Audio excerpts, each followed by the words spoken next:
Friends, మీరు కానీ చూసిన ఛానల్ ఫస్ట్ టైం తప్పకుండా సబ్స్క్రైబ్ చేసుకోండి. అలాగే పక్కన బెల్ బటన్ క్లిక్ చేస్తే నేను పెట్టిన వీడియోస్ నోటిఫికేషన్ అని మీ వరకు వస్తాయి. సో ఇవాళ వ్లాగ్ అయితే నేను జస్ట్ నా మార్నింగ్ రొటీన్ అంటే చాలా tasty and healthy protein full breakfast మీతో షేర్ చేయబోతున్నాను అనమాట. స్కిప్ చేయకుండా మీరైతే ఎండ్ వరకు చూసేయండి. ఈ బ్రేక్ఫాస్ట్ డైట్లో ఉన్నవాళ్ళు తినొచ్చు, లేని వాళ్ళు తినొచ్చు అండి. డైట్లో ఉన్నవాళ్ళు ప్రతిదీ తినొచ్చు. నేను మొన్న పెట్టిన వీడియో కింద కామెంట్ వచ్చింది, ఇవి తినొచ్చు అవి తినొచ్చు అని. ప్రతిదీ తినొచ్చు, ఏది తిన్నా పోర్షన్ కంట్రోల్లో తింటే బెటర్. మనం నార్మల్గా మన హోమ్ మేడ్ ఫుడ్ క్యాలరీస్ ఎక్కువ అనుకుంటాం కదా, అది అస్సలు కాదండి, అది మిత్ అనమాట. మనం బయట తినే ఫుడ్లోనే డైట్ ఫుడ్లోనే క్యాలరీస్ ఎక్కువ ఉంటాయి. ఏ ఫుడ్ అన్న పోర్షన్లో తింటే మాత్రం చాలా బాగుంటుంది, హెల్త్ కూడా మెయింటైన్ చేయొచ్చు అనమాట. సో ఇక్కడైతే మార్నింగ్ ఫస్ట్ హాట్ వాటర్ తాగడం అలవాటు. మా కెటిల్ అయితే పోయింది, సడన్గా ఎందుకో కాలిపోయినట్టుంది. సో అందుకే హాట్ వాటర్ అయితే స్టవ్ పైన పెట్టుకున్నాను. హాట్ వాటర్ తగ్గాక అలాగే ఒక సైడ్ చట్నీ కూడా ప్రిపేర్ చేసి ఫ్రై చేసి పెట్టాను. నార్మల్గానే ఇంకెప్పుడు చెప్పేది నేను ఎక్కువ చెప్పట్లేదు దాని గురించి. పీనట్ చట్నీ అండ్ అలాగే కొంచెం ఎందుకో చాలా రోజులు అయిపోయింది స్వీట్ తినాలనిపించింది. సో అందుకైతే 1 లీటర్ పాలతో సేమియా చేద్దాం అనిపించి పాలైతే గ్యాస్ మరడానికి పెట్టాను. ఈ లోపైతే పెసరపప్పు, తొక్క పెసరపప్పు అండి, ఇది పచ్చగా ఉంటుంది కదా పెసరట్ల పప్పు, అదైతే నానబెట్టాను అనమాట. ఒక 2 స్పూన్లు బియ్యం వేసి నానబెట్టాను అంతే. మీరు ఎంత పప్పు అని తీసుకొచ్చి దానికి ఒక 2 స్పూన్లు బియ్యం వేసి నానబెడితే ఏమవుతుందంటే ప్యాన్కి అంటుకోకుండా పెసరట్టు చాలా నీట్గా వస్తుంది. ఐరన్ తావ యూస్ చేసే వాళ్ళకైతే ఈ టిప్ అయితే యూస్ఫుల్ అవుతుందన్నమాట.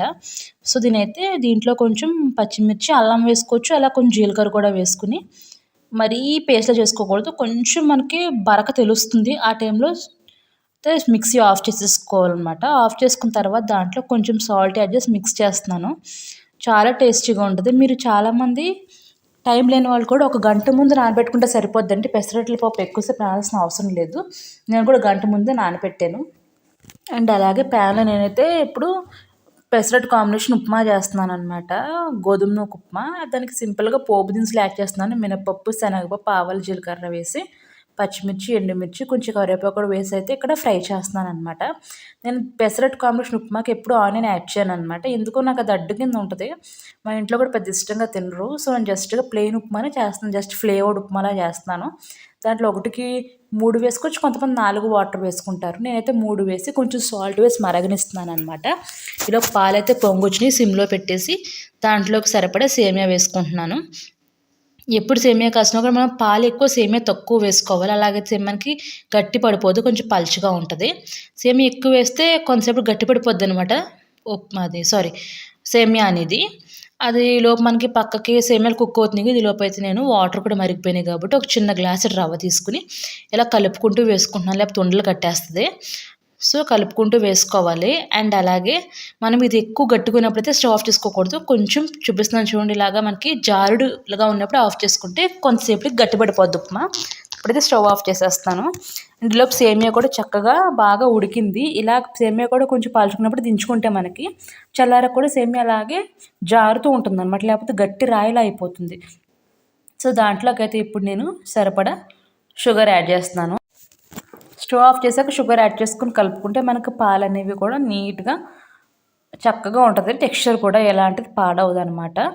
సో ఫైనల్గా అయితే కొంచెం ఆవు నెయ్యిలో జీడిపప్పు ఫ్రై చేసి వేసుకున్నాను. లిడ్ పెట్టేస్తే మనకి వేడికి చల్లారకుండా బాగుంటుంది, అలాగే గట్టిపడదు కూడా మెయిన్గా. అండ్ ఇది అయితే ఇప్పుడు చట్నీకి పోపు వేస్తాను. ఇందాక పీనట్ చట్నీ ఫ్రై చేశాను కదా ఫస్ట్లో, అది ఆల్రెడీ మిక్సీకి వేసి పెట్టాను. దానికోసం అయితే పోపు దినుసులు వేస్తున్నాను అనమాట. వేసేసి అలా కొంచెం కరివేపాకు కూడా వేసేసి చట్నీలో పోపు అయితే వేసేసుకున్నాను. ఆల్మోస్ట్ నా మార్నింగ్ బ్రేక్ఫాస్ట్ రెడీ అయిపోయింది. ఇంకా చక్కగా హౌస్ క్లీన్ చేసుకుని ఫ్రెష్ అప్ అయ్యి వచ్చిన తర్వాత అయితే ఇప్పుడు అందరికీ టిఫిన్లు వేస్తున్నాను. ఫస్ట్ అయితే పెసరట్టు వేసేస్తున్నాను. సో ప్యాన్ హీట్ అయిన తర్వాత మీరు నార్మల్గా అయితే ఆనియన్ కొంచెం గీ అంటించుకుని అడుగ్గాని రాసినట్టయితే ప్యాన్కి ఫ్లేవర్ అనేది కూడా పెసరట్టుకి చాలా బాగుంటుంది.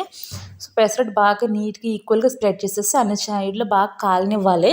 నేనైతే ఎక్కువ పెసరట్టుని అయితే నెయ్యితోనే కాలుస్తాను, ఆ ఫ్లేవర్ బాగుంటుంది. పైగా ఆవు నెయ్యి కాబట్టి హెల్త్కి కూడా చాలా మంచిది. సో ఈ నెయ్యి అంతా ఈక్వల్గా చుట్టూ అలాగే పైన కూడా నెయ్యి బాగా స్ప్రెడ్ చేస్తున్నాను. మీ నెయ్యి ఫ్యాట్ అనుకుంటే ఆయిల్తో కూడా కాల్చుకోవచ్చు. బాగా కాలిన తర్వాత దాన్ని జస్ట్ నేను సెకండ్స్ అయితే ఫ్లిప్ చేయనండి. ఏదైనా కూడా పెసరట్టు అయినా దోశ అయినా జస్ట్ ఊరికినలాగైతే ఫోల్డ్ చేసేస్తాను. చూడండి టెక్స్చర్ అలాగే ఎంత బాగుందో. అండ్ మెయిన్ పెసరట్టుకి పెసరపప్పు నానబెట్టిన మనం తొక్క అయితే కడగకూడదని చెప్పడం మర్చిపోయాను. జస్ట్ తొక్కని ఒక 2 సార్లు వాష్ చేసి పొట్టుతో గ్రైండ్ చేసుకుంటే చాలా మంచిదనమాట. సో ఫ్రెండ్స్ చూసారు కదా! మీరు ఉప్మా కూడా దీని పెసరట్టు లోపల పెట్టుకోవచ్చు. లేదా విడిగా కూడా పెట్టుకొని తినొచ్చు. సో మీ ఇష్టం. కాంబినేషన్ అయితే అదిరిపోద్ది. సో ఫ్రెండ్స్ ఇదైతే నా మార్నింగ్ రొటీన్. మీకు నచ్చితే తప్పకుండా సబ్స్క్రైబ్ చేసుకుని అలాగే సపోర్ట్ చేయండి. Thank you.